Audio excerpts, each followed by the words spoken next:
Hello, good morning mga ka-PBH. Muli tayo ay magpa-plastic battle hunting. Ruruta ako siguro sa antena lang. Ulit-ulitin natin ang pagruta doon. Kasi syempre yun yung kinalakihan kong lugar. Simula pagkabata, doon ako lumaki. So gusto ko ma-preserve yung lugar na yon. Kaya binabalik-balikan natin ang pamumulot ng plastic battles sa mga gilid-gilid. Paakyat ng antena.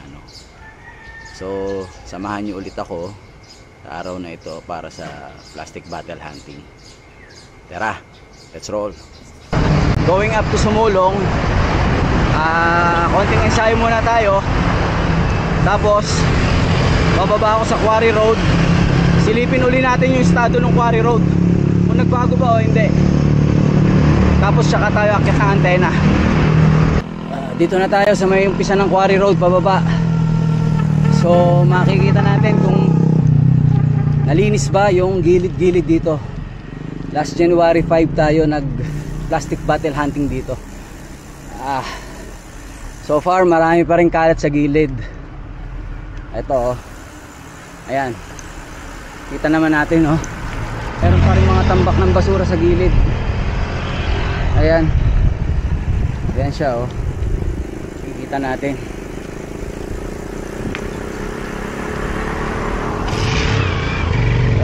Tapon dito, tapon doon. Ayan isang tricycle, itinapon lang yung mga basura niya doon sa gilid. Baho, grabe. May naagnas na buto pa ng hayop, mukhang iniwan lang dyan, hinayaan lang na mabulok. Grabe, panawagan sana sa pamunuan ng Binangonan. Magawan sana natin ang paraan po ito. Sana po maikutan man lang ng truck ng basura. Ayan po sa gilid-gilid ang dami. Ayan po ayan naku po, Diyos ko, ang dami.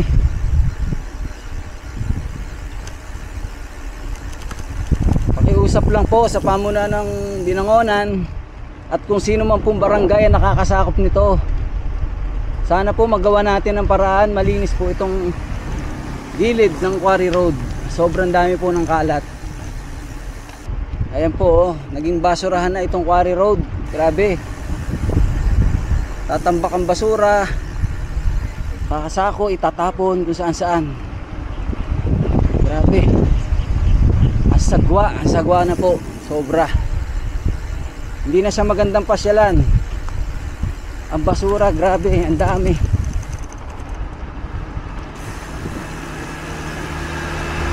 Baho pa. Ayan, makikita niyo po ang basura sa gilid.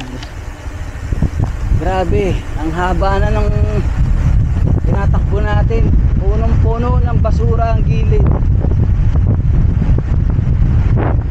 Ano po ba itong nangyayari sa atin na ito? Ito pa, tambak ng basura. Naku po, Diyos ko. Nabigyan tayo ng magandang kalsada. Ginawa ng gobyerno itong kalsada, pero hindi ito ginawa para gawing tapunan ng basura. Utang na loob mga kababayan, wag sana tayo dito magtapon ng basura. Dito may mangilan-ngilan talaga. Kailan kaya malilinis ito?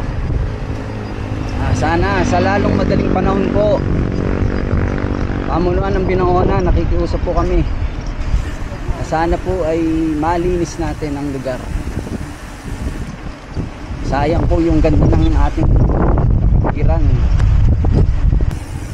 Kakalungkot mga ka-PBH kakalungkot kasi bigyan tayo ng maayos na kalsada, pero ganyan naman yung ginagawa natin.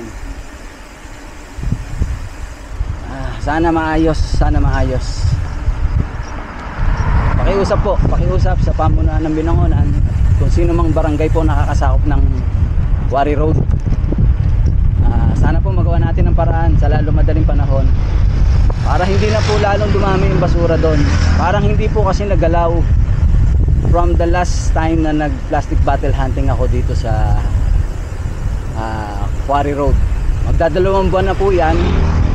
Ganun pa rin po yung estado ng lugar. So please lang po, nakikiusap po kami. Maraming salamat po. Dito na ako sa umpisa ng ahon, paket ng antena. Sisilipin natin yung mga gilid-gilid kung nalilinis ba o hindi. So far malinis-linis naman kahit pa paano. Hopefully hanggang taas. Yun naman yung gusto natin mangyari. Yung pupunta tayo sa isang lugar na konti lang yung mapupulot nating basura or plastic bottles. Yun yung pangarap natin. Good thing yung mga poste dito nilagyan ng mga sako, no? Yan, kahit papaano malaki yung improvement eh. Wala na ako masyadong makitang plastic bottle sa gilid. Oh, maganda yung naging improvement. Kudos sa pamunuan ng Barangay San Carlos. Nakakatawa makita pag malinis eh. Kaya lang sana malagyan ng hindi nakasabit. Baka pwede malagyan ng something na stand para kasi pag napuno yan wala na, sasabog na yan, kakalat na ulit.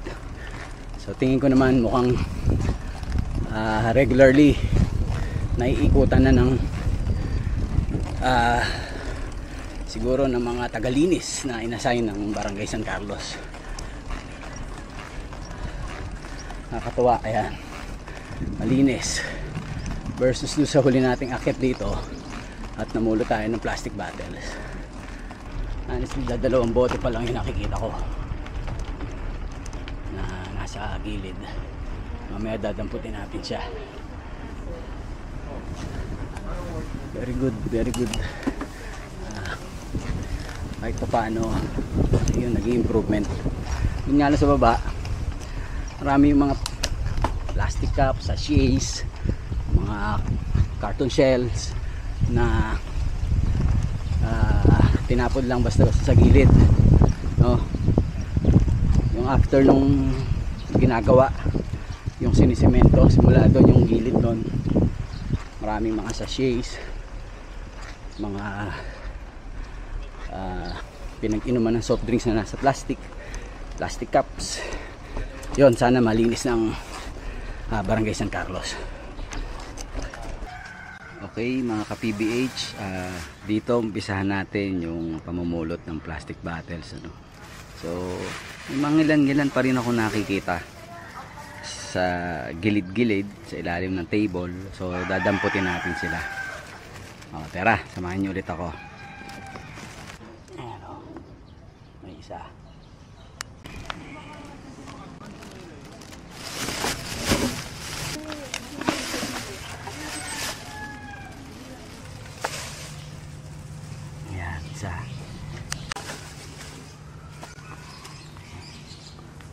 Dalawang bote.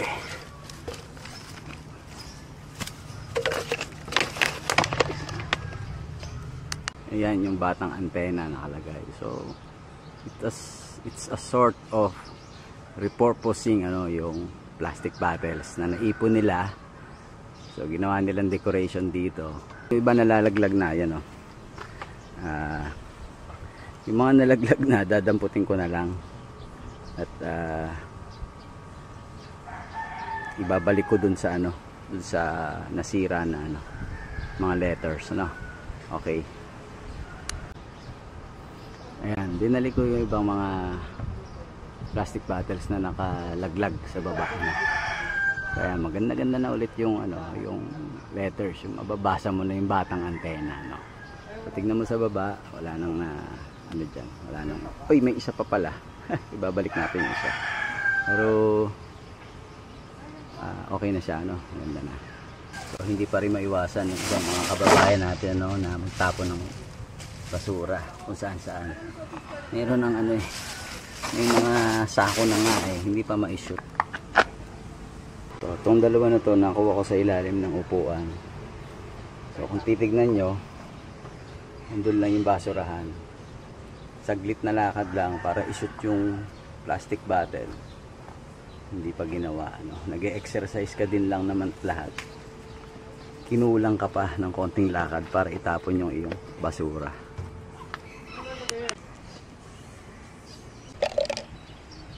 Medyo madami-dami rin yung nakuha natin, So try pa nating tumingin sa mga gilid-gilid going down.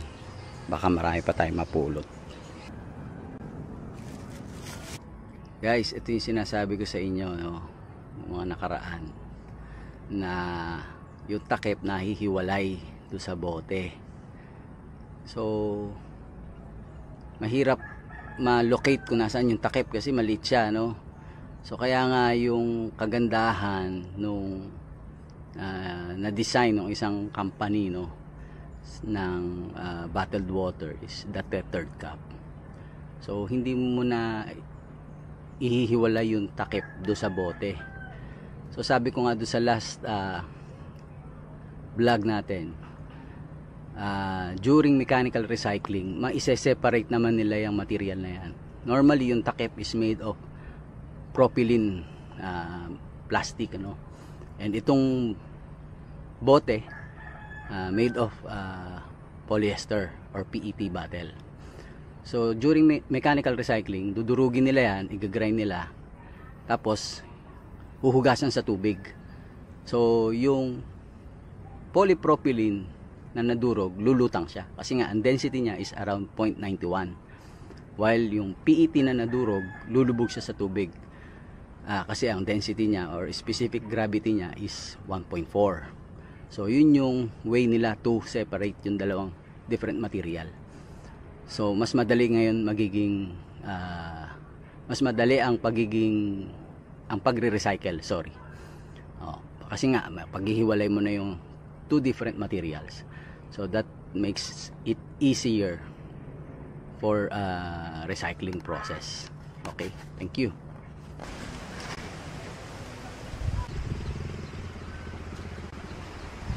Yan mga pinagkainan, although papel siya, yung mga tray, paper tray, paper box, mga lagayan ng pagkain, although biodegradable siya, pero tingnan mo naman pag nakakalat dyan,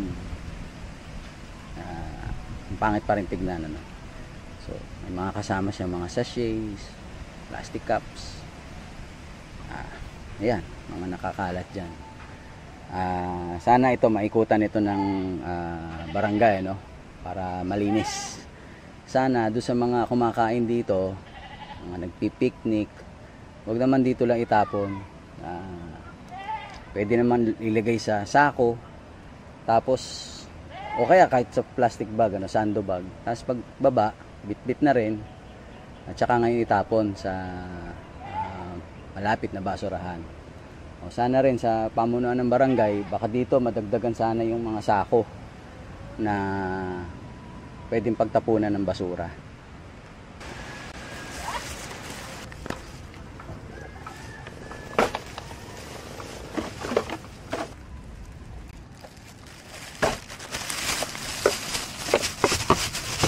Pauwi na ako nito sa amin sa Cainta, sa Sierra Valley. So nasa likod ko na ulit yung napulot nating mga plastic bottles doon sa antena. Sierra Valley na, 1 kilometer away from home.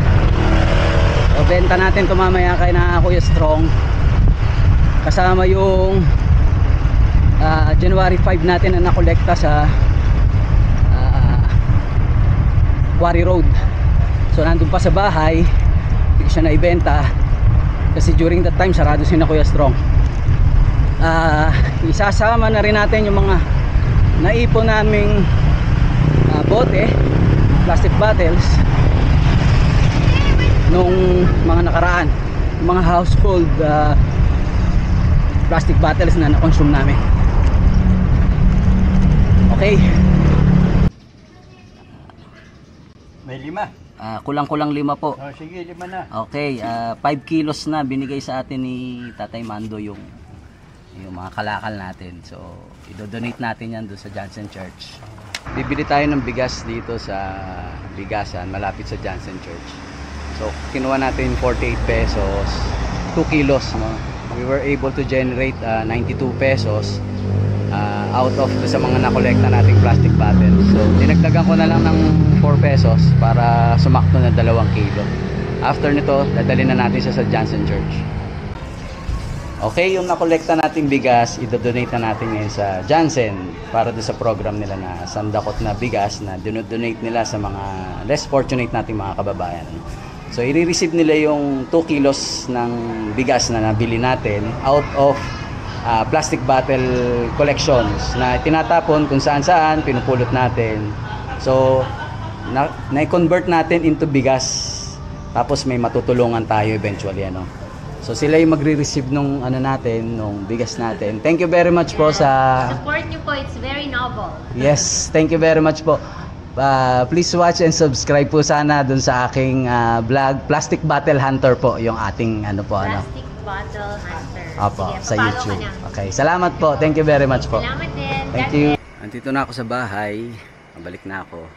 So, we were able to donate 2 kilos of rice sa Johnson Church, no? So, malaking bagay 'yon sa mga kababayan natin na kahit papaano hindi makabili ng kanilang kakainin bigas, ano. So, malaking tulong na 'yon out of the plastic bottles na kinokolekta natin na itinatapon lang kung saan-saan, no? So, maganda yung programa ng Johnson Church, yung sandakot na bigas. So, yan, sinusuportahan natin siya, no? Kaya tayo nangongolekta ng plastic bottles para may ma-donate dun sa mga less fortunate nating kababayan, no? Again, thank you Lord for the safe ride, for the nice ride. Nakikooperate again ang weather, ano. Although medyo mainit na itong katanghalian, pero overall maganda yung naging ride natin, ano. So, dun sa Antenna Hill, kudos sa pamunuan ng barangay ng San Carlos, ano, sa improvement na naibigay nila dun sa Antenna Hill. Kahit papaano malaki yung naging improvement, wala nang masyadong kalat, although may mga nakuha pa rin tayo, no. Sana mapagpursigyan pa muli na malinis ang Antenna Hill. And doon naman sa nakakasakop ng Quarry Road, no, na kung sino mang barangay ang nakakasakop doon, sana magawa natin ng paraan, no. Ang dami talagang basura. Sorry po, pero talagang nakakahiyang tignan. Pati yung amoy ng basura is kakaiba na. Mga nabubulok na po talaga. Kaya sana sa pamunuan kung sino mang barangay ang nakakasakop sa Quarry Road, at patulong na rin sa pamunuan ng Binangonan Rizal na malinis sana yung Quarry Road, no. Okay, again, this is Jun Balbin. Maraming salamat po. Please watch, like, and subscribe to my vlog. Thank you very much po. Sa susunod na plastic bottle hunting po ulit, samahan niyo po ulit ako. Maraming salamat po.